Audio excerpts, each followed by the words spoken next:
마태복음 1장 1절에서 17절까지 읽겠습니다.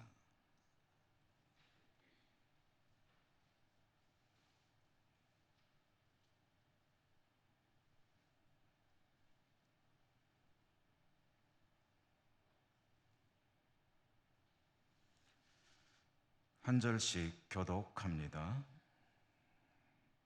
아브라함과 다윗의 자손 예수 그리스도의 계보라.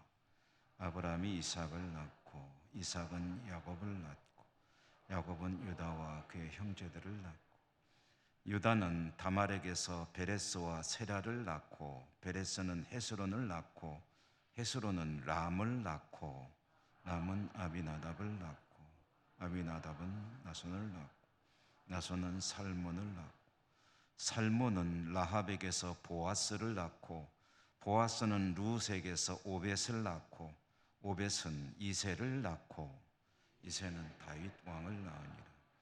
다윗은 우리아의 아내에게서 솔로몬을 낳고 솔로몬은 르호보암을 낳고 르호보암은 아비야를 낳고 아비야는 아사를 낳고 아사는 여호사밧을 낳고 요람을 낳고 요람은 우시야를 낳고 우시야는 요담을 낳고 요담은 아하스를 낳고 아하스는 히스기야를 낳고 히스기야는 므낫세를 낳고 아몬을 낳고 아몬은 요시야를 낳고 바벨론으로 사로잡혀 갈 때에 요시야는 여고냐와 그의 형제들을 낳으니라.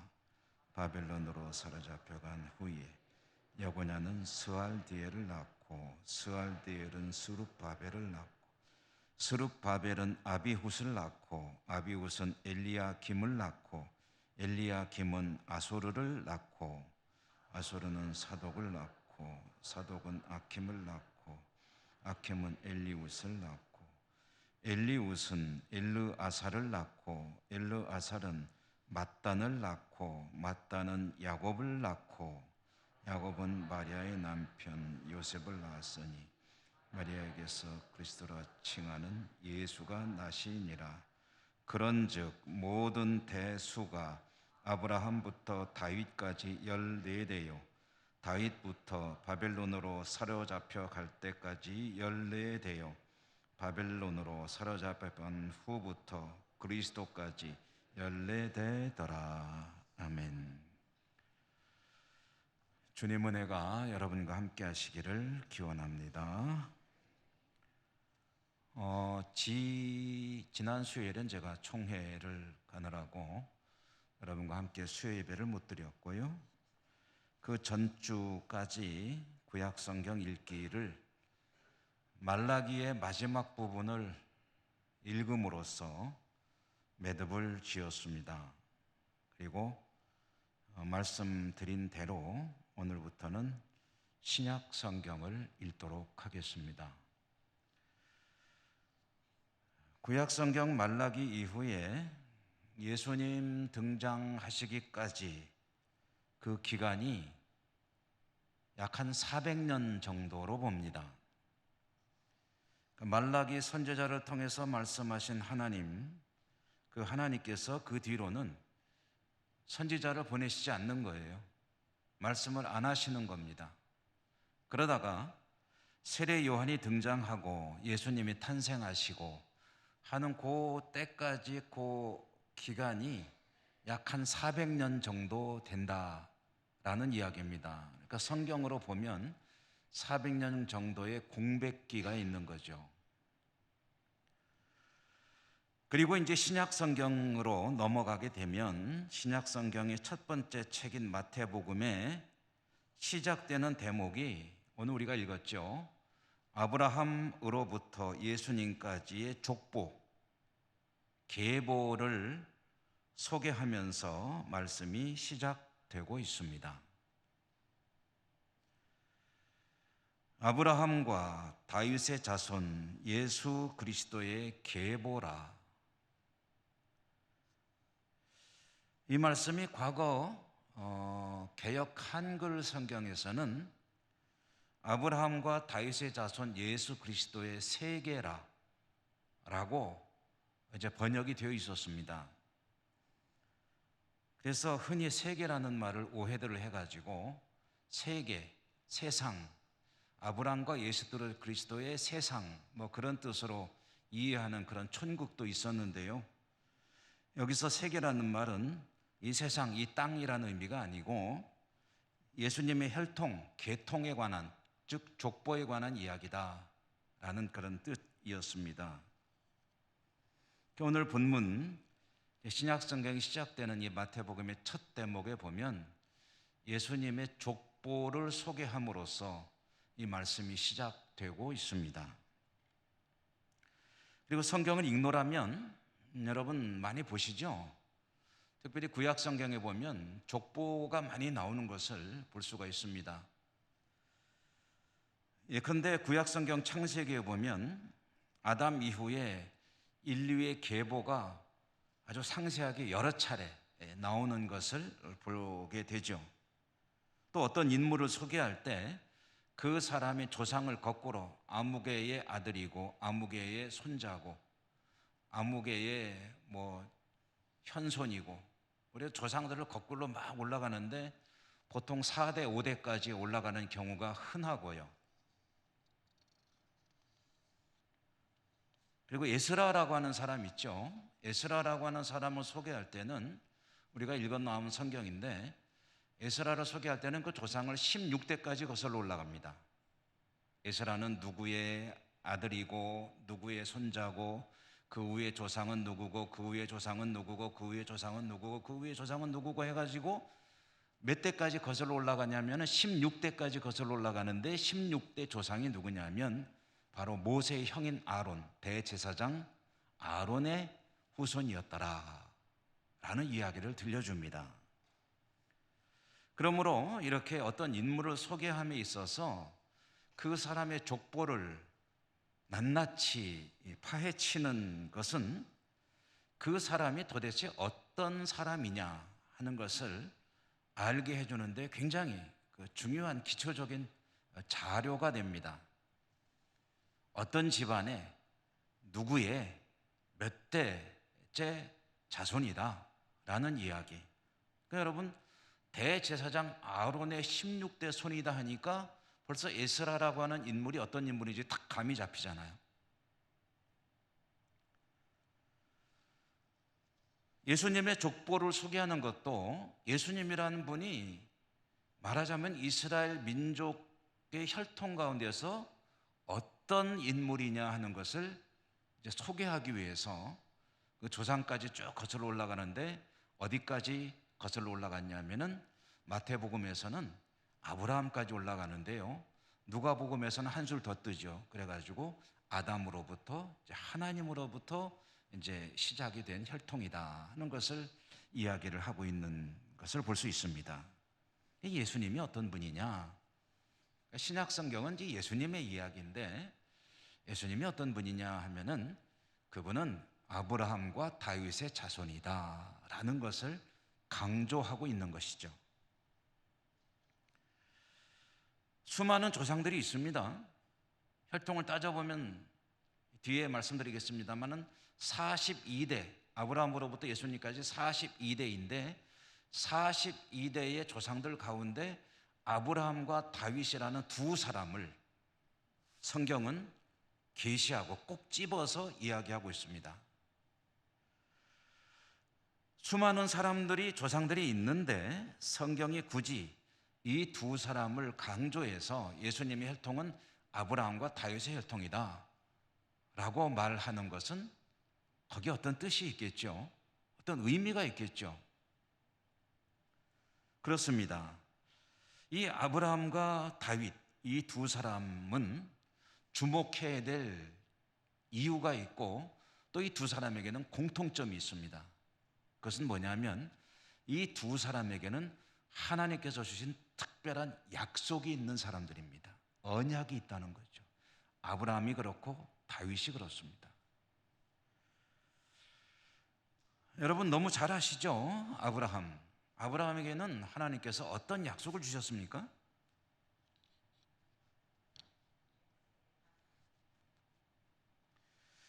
아브라함에게는 하나님께서 아브라함과 그의 후손을 통해서 이 땅의 많은 족속들이, 많은 사람들이 복을 받게 될 것이다. 그래서 과거 개역 한글 성경에서는 복의 근원이 될지라, 오늘날 우리가 쓰고 있는 개역 개정 성경에서는 너는 복이 될지라, 너희가 복 그 자체다라고 이야기하시는 거예요, 하나님께서. 그러니까 아브라함에게 주어져 있는 약속이 뭐냐 하면은 너를 통해서 이 땅의 모든 족속들이 다 복을 받게 될 것이다. 너는 복의, 말하자면 원천이 된다 라는 약속을 주셨고요, 그 약속의 후손이 바로 예수님이다 라는 이야기를 하고 있는 것입니다. 그렇다면 무슨 뜻이겠습니까? 아브라함에게 주신 그 언약이 예수님에게서 이루어진다라는 이야기를 하는 거죠. 약속은 이루어져야죠. 어떻게 이루어지느냐? 그 약속이 2000년이 지난 예수 그리스도 그 후손 가운데서 이루어지게 된다라는 이야기를 들려주는 것입니다. 주님을 통해서, 예수님을 통해서 이 땅에 많은 사람들이 구원의 은총을 입게 될 것입니다. 놀라운 축복이죠. 그 약속을 아브라함에게 주셨었습니다. 그런데 이제 이루어집니다. 예수 그리스도를 통해서 이루어지게 됩니다. 하나님께서 아브라함에게 주셨던 언약을 이루기 위해서 이 땅에 예수 그리스도를 보내십니다. 그가 바로 구약에 약속된 메시아인 것이죠. 오늘 우리가 읽은 말씀에 보면 1절에 다윗의 자손 예수 그리스도라고 되어 있죠. 예수 그리스도의 계보라. 이 그리스도라는 말은 메시아라는 말과 같은 말입니다. 메시아가 그리스도이고 그리스도가 메시아입니다. 뭐가 다르냐? 우리나라 말로는 글자가 다르지만 이것은 두 가지 나라의 말이라는 것에 차이가 있습니다. 메시아는 히브리 사람들의 말이고 그리스도는 헬라 사람들의 말입니다. 그리스 사람들이 메시아라고 하고 히브리 사람들이 메시아라고 하고, 이것을 그리스 사람들은 그리스도라는 말로 부르고 있다라는 거죠. 예를 들어 본다면 미국 아이들은 아빠를 뭐라 그러죠?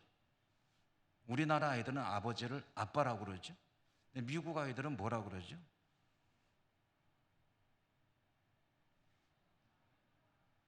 미국 아이들은 dad 또는 father 이렇게 이제 부를 때가 있죠. 발음이 좀 시원찮아서 저거 안 하려고 그랬는데 할 수 없이 하게 만드시는 거예요. 어쨌든 daddy 또는 father 이렇게 말을 할 때 그 말은 똑같은 말이에요. 근데 미국 사람이기 때문에 그렇게 부르고 우리나라 한국 아이들은 아빠라고 부르는 거예요. 이 같은, 아빠는 father, daddy이고 또 daddy는 아빠고, 메시아가 그리스도고 그리스도가 메시아이고 똑같은 얘기입니다. 그래서 아브라함과 다윗의 자손 예수 그리스도의 계보라, 족보라라는 이 말씀은 어떤 의미를 그 안에 가지고 있냐면은 구약 성경을 통해 아브라함에게 주었던 그 축복의 언약이 그 혈통 가운데서 42대 후손으로 태어난 예수에게서 이루어진다.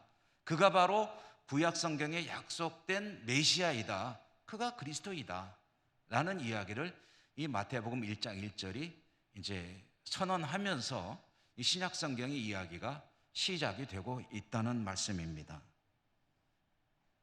그러면 아브라함은 그렇다 치고 아브라함만 나온 게 아니라 다윗도 나왔다는 것을 말씀을 드렸죠. 그럼 다윗은 왜 나오는 것일까? 다윗에게도 언약이 주어져 있다라고 말씀드렸는데요. 여러분, 다윗에게 주어진 약속하면은 이제 좀 더 익숙하시죠. 우리가 구약성경 읽어 나오면서 제가 아주 그냥 너무 얘기를 많이 해서 여러분 익숙하실 것 같아요. 다윗 하면은 무슨 약속? 다윗 언약. 다윗 언약의 내용은 뭐였죠? 하나님께서 다윗에게 주신 약속, 그것은 내 후손의 왕위가 영원하리라 라는 약속이었었죠. 이것은 한편으로 보면은 다윗의 자손들이 이스라엘이라는 나라의 왕으로서 계속 있게 될 것이다라는 의미도 되지만, 그러나 좀 더 넓게 이해를 하게 되면 만왕의 왕이신 예수 그리스도를 통해 영원한 왕이신 그 예수 그리스도가 올 것이다. 다윗의 혈통 가운데서, 후손 가운데서 이제 그 이야기를 말하는 것이다. 예수님이 만왕의 왕으로 이 땅에 오셔서 이 땅을 통치하실 것이다 라는 약속을 다윗에게 주었는데, 그게 다윗의 언약의 더 중요한 내용이죠. 그러니까 아브라함을 통해 주신 약속과 다윗에게 주신 약속을 동시에 성취하는 사건이 뭐냐, 동시에 이루는 일이 뭐냐면은 예수님이 이 땅에 사람이 되어 오신 사건이다. 그 이야기를 하는 거예요. 그러니까 이 성경은 참 글자 몇 글자 안 되는 것 같은데 그 속에 참 많은 내용들을 담고 있는 경우들이 허다합니다. 여러분, 신약 성경에서 보통 예수님을 부를 때 사람들이 부르는 호칭 중에 어떤 호칭이 있었습니까? 예수님을 뭐라고 부르죠? 다윗의 자손 예수여. 이 말이 무슨 뜻이죠? 우리들은 이렇게 공부를 해야 되지만 그 사람들은 다 알고 있는 거예요. 다윗의 자손하면 무슨 얘기인지 다 알고 있는 거예요. 그래서 나사렛 예수, 나사렛 선지자 예수가 나타나면 이 예수님을 약속의 성취로 받아들이는 사람들은 그가 메시아라는 것을 고백하며 다윗의 자손 예수여라고 이제 부르고 있는 거죠. 그러므로 이제 구약 성경이 매듭이 지어지고 그리고 신약 성경이 시작이 되면서 신약 성경의 그 첫 마디가 뭐냐 하면 예수님의 이야기가 시작되는 것인데, 그 예수님, 이 땅에 오신 그리스도 예수가 바로 구약 성경에 약속된 메시아이고, 그 약속은 아브라함에게 주셨던 약속이고 다윗에게 주셨던 약속이고, 그 약속을 하나님이 이제 때가 되었음에 이루신다 라는 선언으로 이 마태복음이 시작이 되고 있다라는 이야기입니다. 그런데 오늘 우리가 읽은 말씀 보면 이제 1절엔 그렇게 계보라 라고 시작이 되어서 누가 누구를 낳고 누가 누구를 낳고 그 중간에 42대 이르는 사람들의 이름이 쫙 나열되고 있는데요, 마지막 17절에 보니까 모든 대수가 이제 총 42대다. 그런데 42대를 세 덩어리로 나누고 있는 것을 볼 수가 있습니다. 아브라함부터 다윗까지가 14대, 14대, 그리고 다윗 이후에 바벨론에 망할 때까지가 또 14대, 바벨론에 망해가지고 잡혀가고 그런 아주 시련을 겪던 중에 예수님까지 이르는 그 대수가 14대, 14대, 14대, 14대. 이 14대를 세 번 거치고 나니까 예수님이 탄생하셨다라고 성경에서 이야기를 하고 있죠. 그런데 사실이요, 성경을 연구하는 이들이 또 꼼꼼한 분들이 있잖아요. 그런 분들이 꼼꼼히 다 세어보니까 이게 정확하게 말하면 14대가 아닌 것 같기도 해요. 그런데 왜 14대라고 했을까 하면은, 성경은 항상 말씀드리지만 백과사전도 아니고 무슨 인명사전도 아니고, 성경은 하나님의 말씀을 계시하는 그런 계시의 책이거든요. 그러니까 14대, 14대, 14대라고 했는데 이거 한 사람 빠졌는데 그럼 15대인데 성경이 틀렸나? 이런 생각을 할 필요는 없습니다. 이건 무슨 뜻이냐면, 성경은 이 42대 이르는 예수님의 계보를 14대, 14대, 14대가 세 덩어리가 뭉친 것이라고 이것을 간주하고 있는 거예요. 그러면 왜 그렇게 하느냐? 그 이유가 뭐냐? 굳이 그렇게 할 이유가 뭐냐 할 때, 성경을 볼 때는 항상 그 숫자의 의미가 있다고 그랬잖아요. 그럼 14이라고 하는 숫자가 가진 의미가 있기 때문에 그렇습니다. 14이라고 하는 숫자가 가지는 성경 속의 의미는 구속, 속박이라는 뜻입니다. 얽매이는 거, 뭔가 안 좋은 거예요. 근데 14니까 인류의 역사, 특히 아브라함부터 예수님까지 이르는 그 역사라는 것이, 그것이 약 한 2000여 년 흐르는 동안에 이루어진 역사인데, 그것은 상당히 굴레가 씌워져 있는, 자유롭지 못한 죄의 속박 가운데 이루어지는 역사의 흐름이다. 그런데 그 역사의 흐름을 셋으로 나눈 것은 또 3이라는 숫자가 의미가 있잖아요. 3. 3하고 7은 하나님의 숫자입니다. 이것은 그래서 삼위일체 할 때 3, 하나님도 세 분이시고 그러면서 한 분이시고, 7, 하나님께서 천지를 지으실 때 6일간 지으시고 하루를 안식하시고, 그래서 7이면 다 채웠다, 3도 다 채웠다, 그래서 보통 완전수라고 말한다 라고 여러 차례 말씀드리죠. 그러니까 속박으로 얼룩진 인류의 역사를 우리 하나님께서 완전하게 다 풀어내신다라는 의미가 이 속에 들어있다고 해석을 합니다.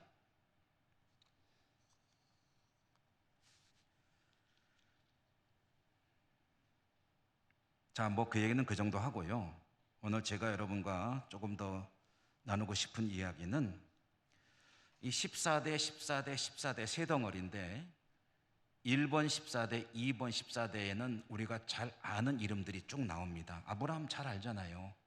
이삭 알잖아요. 야곱 알잖아요. 다윗 잘 알잖아요. 뭐 솔로몬, 뭐 르호보암, 이런 이름들은 다 잘 아는 이름들이죠. 그래서 첫 번째 덩어리, 두 번째 덩어리까지는 이 이름들을 잘 아는 이름들인데, 이 두 번째 덩어리까지 역사가 유다 왕국이 바벨론에 의해서 망할 때이고요, 망한 뒤에 예수님까지 역사가 세 번째 덩어리인데, 이때 여기 나오는 사람들의 이름은 우리가 잘 모르는 사람들입니다. 뭐 스룹바벨 정도는 알 수 있지만 다른 사람들은 이 사람이 뭐 하는 사람이지? 예수님 조상이라니까 그런가 보다 하고는 알게 그렇게 생각은 하지만 누군지 몰라요. 성경에도 안 나오고요. 거의 안 나오죠. 그렇게 잘 모르는, 그러니까 성경을 읽는 사람들이 잘 모르는 사람들의 이름을 여기에 써 놓은 이유가 무엇일까? 왜 14대라는 것을 굳이 채워가면서 밝혀가면서 여기에다가 잘 알지도 못하는 사람들의 이름을 써 놓은 것일까?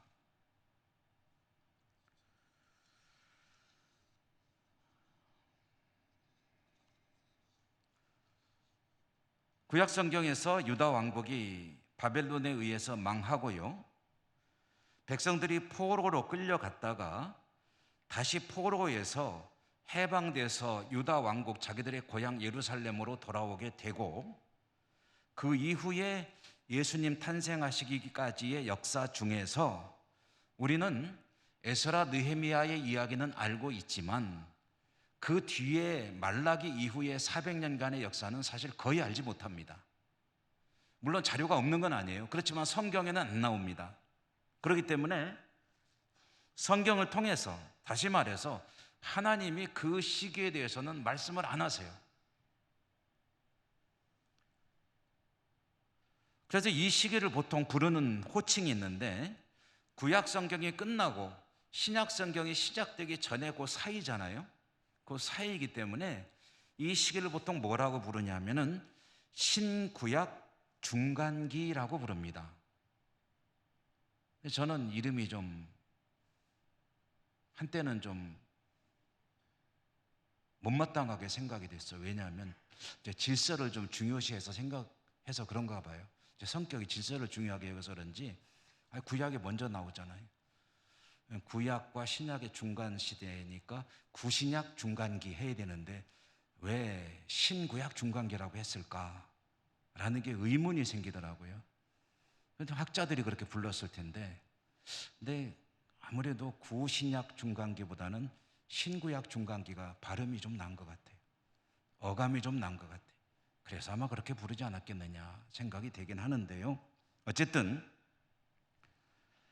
주전 586년입니다. 그러니까 예수님 탄생한 거의 600년 가까이 전에 유다 왕국이 망했습니다. 이때에 이 중동 지방, 메소포타미아와 이 이스라엘의 역사가 전개되는 이 팔레스타인 땅, 이 지역을 다 지배한 것은 느부갓네살의 바벨론이었습니다. 그런데 바벨론이 유다 왕국을 정복하고 나서 불과 한 50년 정도 있다가 페르시아가 이 바벨론을 무너뜨리고 이 지역을 지배하게 됐습니다. 제가 그 역사를 간략하게 여러분 말씀드리는 거예요. 그렇게 페르시아가 이 지역을 지배한 기간이 얼마 정도 되냐면 한 200년 정도 됩니다. 한 200년 정도 지난 다음에 세계 역사에서 유명한 알렉산더 대왕이 이 지역을 다시 통합을 해버립니다. 정복하는 거죠. 페르시아가 망해요. 그래서 알렉산더가 헬라 제국이라고 하는 큰 나라를 이루고 이스라엘도 포함된 이 전 지역을 다 정복해서 지배하게 되는데, 알렉산더는 오래 지배하지 못하고 불과 33살 나이, 예수님과 같은 나이에 그만 요절하고 맙니다. 그러면서 알렉산더가 죽은 뒤에 알렉산더가 다스리던 이 헬라 제국이라는 큰 나라가 네 덩어리로 나눠지게 됩니다. 그런데 다른 거는 다 우리는 굳이 알 필요 없고요. 이 성경의 땅, 이스라엘, 팔레스타인 땅과 관련이 되는 두 나라가 있는데, 두 나라가 어느 나라냐면은 그 네 나라 중에서 북쪽으로는 시리아가 있고 남쪽으로는 이집트가 있습니다. 이 두 나라가 이 팔레스타인을 교대로 지배하는 거예요. 그런데 주로 영향을 미친 것은 시리아였습니다. 특히 시리아에 이름이 좀 어려워요. 안티오커스 에피파네스 4세라고 하는 그런 임금이 있었는데, 이 사람은 이스라엘에다가 이방 문화를 갖다가 집어넣는 것을 얼마나 집요하게 추진했는지, 심지어는 예루살렘 성전을 뭐로 바꿨냐면은 제우스 신전으로 바꿨습니다. 이게 무슨 소리입니까? 성전, 우리 예배당의 성전 아니지만 이 예배당을 갖다가 이슬람 성전으로 바꿨다. 여러분 생각해 보면은 이슬람 사원으로 바꿨다 생각하면 어떤 생각이 드시겠어요?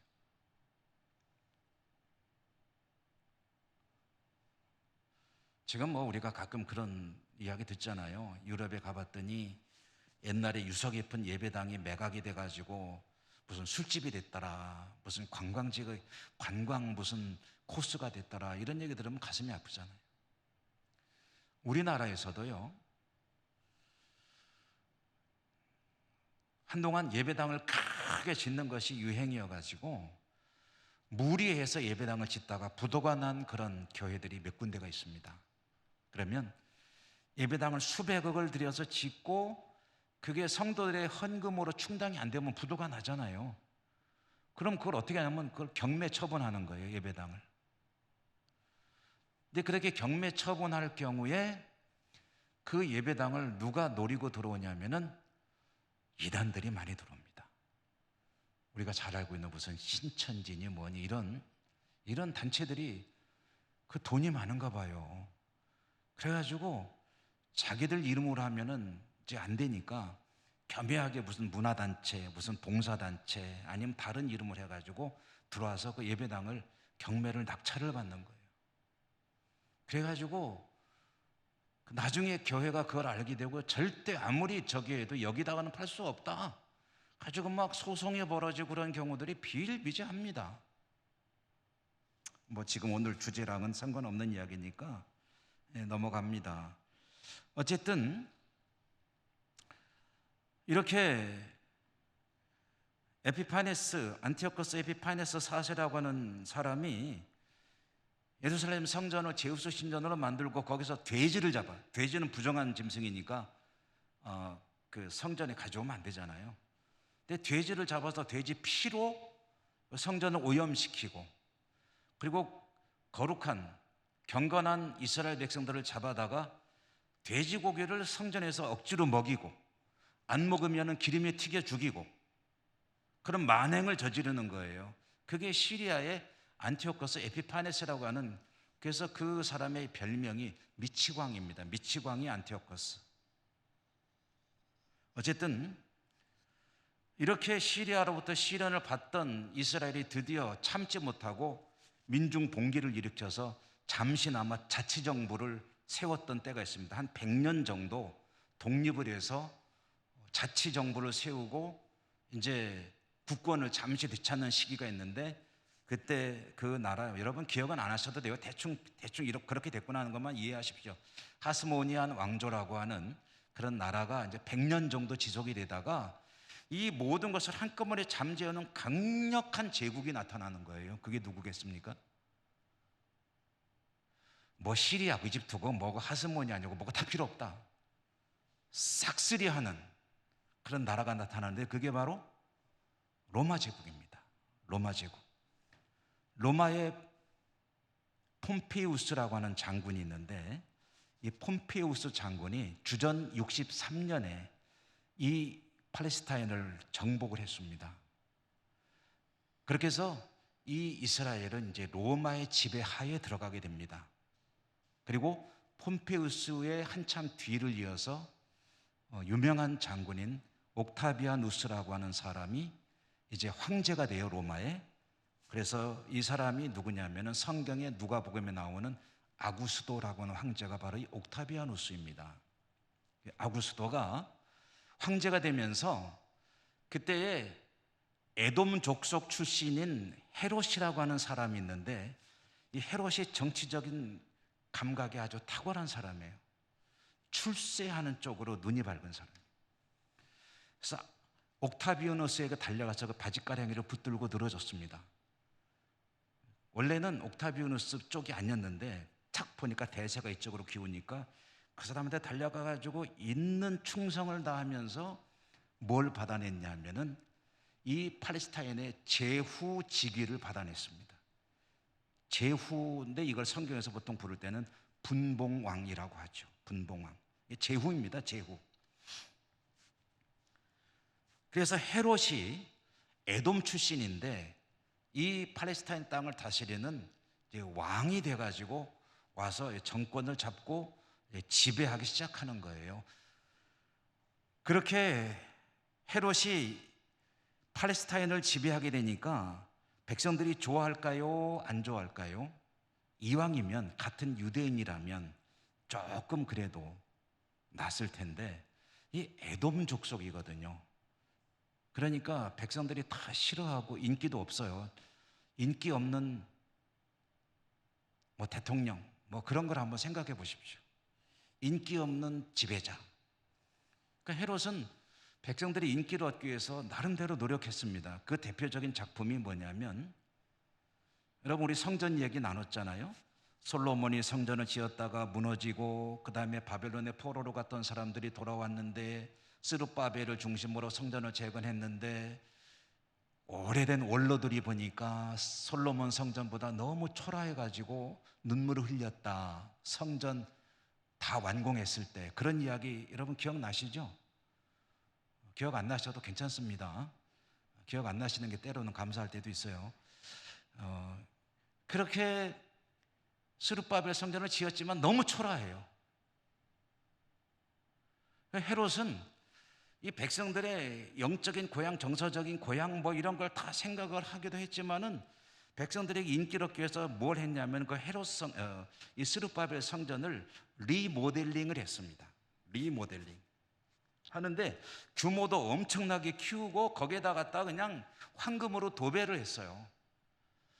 그래서 이 조그마한 나라의 신전인 예루살렘 성전이 그 당시에 전 세계적으로 가장 아름다운 건축물로 꼽힐 정도로 어마어마하게 돈을 들여서 화려하게 성전을 다시 재건했습니다. 그러니까 예수님하고 제자들이 지나가다 그런 얘기하는 거 성경에 나오죠. 아, 선생님 끝내주죠. 기가 막히죠. 근데 예수님 뭐라고 그러셨어요? 돌 위에 돌 하나도 남지 않고 다 무너지리라 라고 말씀하시잖아요. 어쨌든 헤롯은 그런 정책도 펼쳤습니다. 그러면서 이스라엘을 지배하고 있을 그때에 베들레헴에서 한 아기가 태어났다. 그게 예수님 이야기의 시작입니다. 마태복음은 그러니까 오늘 1장 우리가 읽은 이 첫 부분에서 무슨 얘기를 하냐면, 헤롯이 다스리던 그 시대에 촌동네인 베들레헴에서 한 아기가 태어났는데 그 아기는 아브라함과 다윗의 후손이고 그를 통해 하나님께서 구원의 역사를 약속하셨던 바로 그 구주가 되시는 메시아 그리스도이시다 라는 이야기로 신약 성경 이야기가 시작이 되는 겁니다. 요한복음은 그 아기 예수님이 태초에 천지를 지으신 분이시고 그가 없이는 이 땅에 아무것도 이루어진 것이 없는 말씀으로 존재하시던 하나님이셨다라고 선언하면서 시작이 되죠. 마가복음은 하나님의 아들 예수 그리스도라는 선언으로 시작이 됩니다. 나사렛 선지자 예수는 하나님의 아들이요 우리의 구주가 되신다라는 선언으로 시작이 되는 거예요. 그러니까 신약 성경의 첫 시작, 첫 스타트가 뭐냐?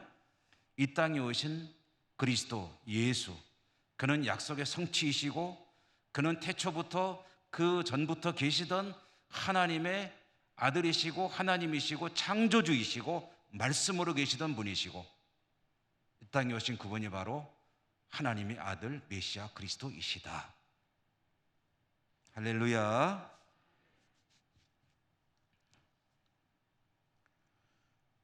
족보 가운데 세 번째 덩어리에 우리가 모르는 이름이 많이 나열되고 있다고 말씀드렸잖아요.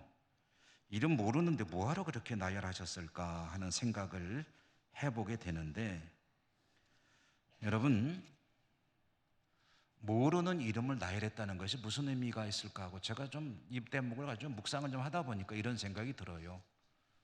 우리는 몰라요. 우리는 모릅니다. 그들이 무슨 일을 했는지도 모르고 어떤 사람인지도 몰라요. 그런데 우리는 모르고 있었지만 하나님은 아무도 모르는 그때에도, 깜깜하던 그때에도 이 땅의 구원의 역사를 준비하시는 일을 하고 계셨다. 그런 의미로 저는 이해했습니다. 첫 번째, 두 번째 덩어리까지는 잘 아는 이야기들이에요. 세 번째는 이 사람 누구야? 몰라요. 아무것도 모르는 깜깜했던 그 400년간의 기간 동안에도 하나님은 누가 누구를 낳게 하시고 누가 누구를 낳게 하시고 누가 누구를 낳게 하시고 그러면서 그 활동을 이어가게 하시고, 그리고 야곱이 태어나게 하시고 요셉이 태어나게 하시고 그리고 마리아에게서 예수 그리스도가 태어나게 하셨다. 하나님이 일을 하고 계신다는 거예요. 하나님의 구원의 역사, 도도하고 원대한 역사는 진행되고 있었고요. 때가 되매 하나님의 아들 독생자 예수 그리스도가 이 땅에 사람으로 탄생하셨습니다.